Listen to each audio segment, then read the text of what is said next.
Поговорим о том, как кетогенная диета может защитить вашу иммунную систему, особенно если речь идет о коронавирусе. Смотрите. 99,2% всех смертей от COVID-19 связаны с метаболическим синдромом. При этом синдроме иммунитет находится в ужасном состоянии. А у тех, у кого нет каких-либо других проблем со здоровьем, риск умереть всего 0,8%. Другое дело, если вы уже нездоровы. Например, у вас высокое давление, диабет, проблемы с сердцем, рак. Все это повышает риск умереть до 99,2%. Посмотрим, что общего у некоторых из этих проблем. Возьмем высокое давление. У большинства, то есть у 90% всех тех, кто страдает от гипертонической болезни, то есть от высокого давления, причины не установлены, их просто никто не знает. Я оставлю ссылку на документ о взаимосвязи между инсулинорезистентностью и гипертонией. Инсулинорезистентность при компенсаторной гиперинсулинемии, то есть высокого уровня инсулина в крови. Это компенсация, давайте нарисую. Вот поджелудочная.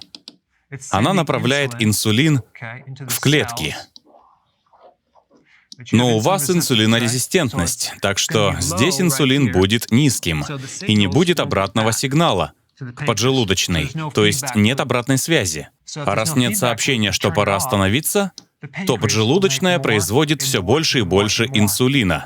Поэтому при инсулинорезистентности вырабатывается в 5-7 раз больше инсулина, чем надо. Другими словами, при инсулинорезистентности уровень инсулина зашкаливает, но этот инсулин не работает. Вот почему это называется компенсаторной гиперинсулинемией. Речь об инсулине в крови. Итак, она обычно возникает у пациентов, у которых не вылечена гипертоническая болезнь. Можно считать, что между инсулинорезистентностью и гипертонией существует причинно-следственная связь. Ну и ну. Мощно.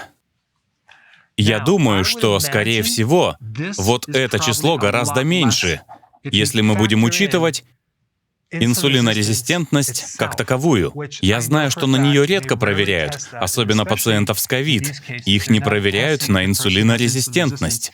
А она может быть и преддиабетом. На самом деле в США у 60-70% всего населения в той или иной мере есть инсулинорезистентность. Вот это число на самом деле может быть и не 0,8, а, не знаю, 0,2%.